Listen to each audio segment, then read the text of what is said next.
IMF की जानिब से पाकिस्तान के लिए $1.1 अरब किस्त की आज मंजूरी मुतवक्के। इंटरनेशनल मॉनिटरिंग फंड IMF के एग्जीक्यूटिव बोर्ड का इजलास आज होगा। IMF की जानिब से पाकिस्तान के लिए $1.1 अरब किस्त की मंजूरी मुतवक्के है। वजारत खजाना के ज़राए के मुताबिक एग्जीक्यूटिव बोर्ड के इजलास में पाकिस्तान का केस मंजूरी के लिए पेश किया जाएगा। मंजूरी के बाद स्टैंड बाय अरेंजमेंट मुआहिदा के तहत पाकिस्तान को तीसरी और आखिरी किस्त मौसूल होगी। ज़राए के मुताबिक स्टैंड बाय अरेंजमेंट मुआहिदे के तहत पाकिस्तान IMF से $1.9 अरब मौसूल कर चुका। स्टैंड बाय अरेंजमेंट मुआहिदे में रहते पाकिस्तान ने IMF के साथ तयशुदा अहदाफ पर अमल दरामद किया। ज़राए वजारत खजाना के मुताबिक IMF के साथ नए कर्ज प्रोग्राम के लिए मुआशी टीम के मुज़ाकरात आइंदा माह होंगे। नए कर्ज प्रोग्राम के तहत मुज़ाकरात के लिए IMF वफ़द आइंदा माह के वस्त में पाकिस्तान पहुंचेगा।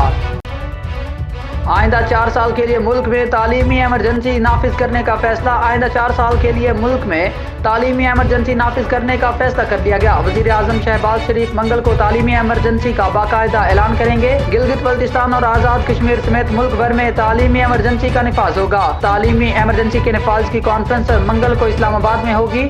वज़ीर आज़म शहबाज शरीफ की ज़ेर सदारत कॉन्फ्रेंस में चारों वज़राए आला और वज़राए तालीम शिरकत करेंगे। तालीमी बजट को आइंदा 4 साल में 5% करने का हदफ मुकर्रर किया गया। पाकिस्तान में 2 करोड़ 60 लाख से ज्यादा बच्चे स्कूलों से बाहर हैं। हुकूमत ने 4 साल में ये तादाद कम करके 90 लाख तक लाने का भी हदफ मुकर्रर किया है।